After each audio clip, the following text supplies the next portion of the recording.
I'm John Mueller, a search advocate at Google. Part of my job is to help folks like you grow their web presence through the help of Google Search.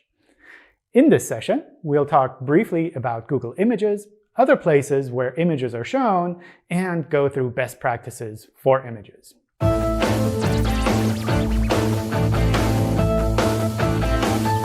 Let's start by taking a look at Google Images. Google Images helps users to visually find web pages for a wide range of tasks. Whether it's kicking off a do-it-yourself project, cooking a meal, styling an outfit, or, as we've recently seen, learning how to cut your own hair at home during the quarantine, Google Images shows users the relevant images and web pages from across the web, so it's as easy as possible to find what you're looking for. In the Google Images results, we show a preview image, attribution, and a headline from the page. Users can expand the preview to find out more about the image and the page's content. If a result is deemed to be a product, a recipe, or a video, which you can specify with structured data, we show that information to the user. Where appropriate, we give users information about an image licensing opportunity. And, of course, there's a big button to visit the page directly. There's more than just Google Images, though. Image previews can also be shown for traditional web search results.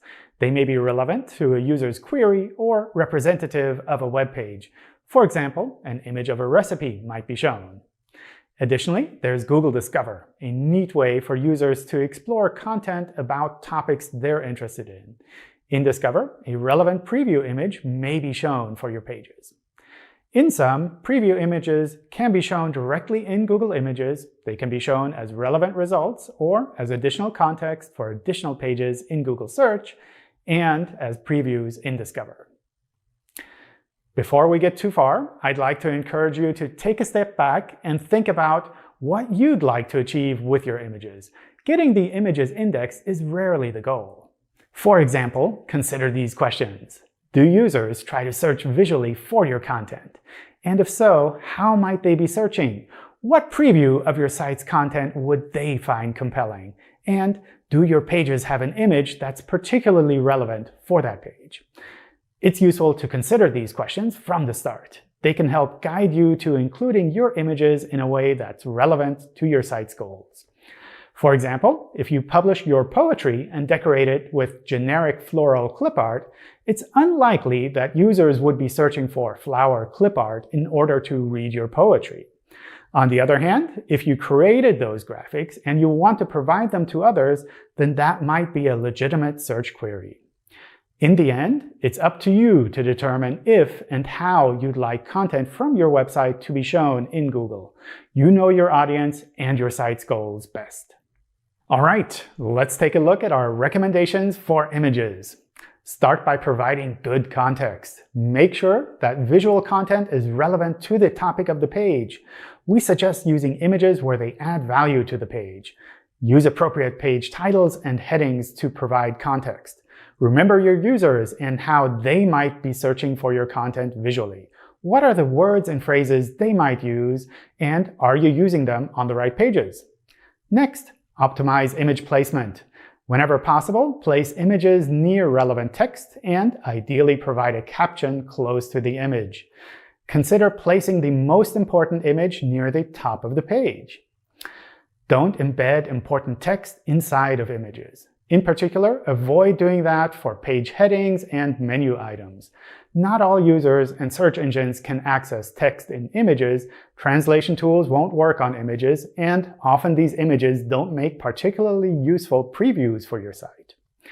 Use alt attributes. These alt attributes are a way to provide information about the image to users who can't see the images. This is good for accessibility as well as for search engines. Use high-quality images. High-quality images appeal to users more than blurry, unclear, low-resolution images. Sharp images are often more appealing in the result thumbnail and increase the likelihood of getting traffic from users. Create informative and high-quality sites. Good content on your pages is just as important as visual content for Google Images. It provides context and makes the results more actionable for users. Page content may be used to generate a text snippet for the image, and Google considers page content quality when ranking images. Create mobile and desktop-friendly sites. Users search on Google Images more from mobile than on desktop. It's important that you design your site for all device types and sizes. Use a mobile-friendly testing tool to test how well your pages work on mobile devices. Then, use a good URL structure for your image files. Google uses the URL path as well as the file name to help it understand your images. Consider organizing your image's content so that URLs are constructed logically. Avoid changing your image URLs, and use 301 redirects when they do need to be changed. Images tend not to be crawled as frequently as web pages, so it's important to use persistent URLs for them. And when it comes to URLs, make sure they're not blocked by robots text, if you'd like them used as previews on Google. Let's briefly talk about robots text. If you don't want images from your pages to be shown in search, a good way to do that is to disallow their crawling in the robots text file. This file needs to be in a specific machine-readable format, so it's good to double-check that you're blocking the appropriate URLs properly and not blocking too much. While we feel it's often useful to allow users to search visually for your content, this is ultimately your decision as a site owner. Whew, that's a lot. Following these general best practices will definitely help search engines to better understand your site's images already. If you want to go further, we also have some advanced techniques to consider. Add appropriate structured data markup. Structured data is a way of providing machine-readable information about your pages and their content. Depending on the type of page, you might use different kinds of structured data. For example, a recipe page may use recipe structured data. A news article might use news article structured data, and an e-commerce site might use product structured data. We have information about all kinds of structured data in our developer documentation. Consider allowing large image previews. Including compelling, high-quality images in your content is more likely to generate visits from Discover. For large image previews, the images need to be appropriately sized, and the feature needs to be enabled either with the Max Image Preview Large robots meta tag or by using AMP. When providing images, add licensing information. This helps users to understand the opportunity to license images, shows appropriate image credits, and makes it easier for them to acquire a license for the image. This can be done with structured data on the page or metadata within the image. Consider speed. Images are often the largest contributor to the overall page size. We recommend applying image optimization using lazy loading and responsive image techniques to provide high-quality and fast user experiences. Depending on your website, AMP pages may also be an option for making fast-loading pages. That's quite a bit to keep in mind, but how do you get started? A good general approach when reviewing and improving a website is to pick a sample of pages from various parts of your website and to work on those first. Checking those pages regularly helps to double-check your progress. This will help you determine which changes to make and how to best make them. Once you've worked it out for a few pages, it's often relatively easy to apply that to the rest of your website. Google Search Console can help you to recognize potential problems and opportunities, as well as giving you insights into how your pages are showing in search. For example, you can confirm that your structured data is recognized properly, check the site speed, and track how its images are performing.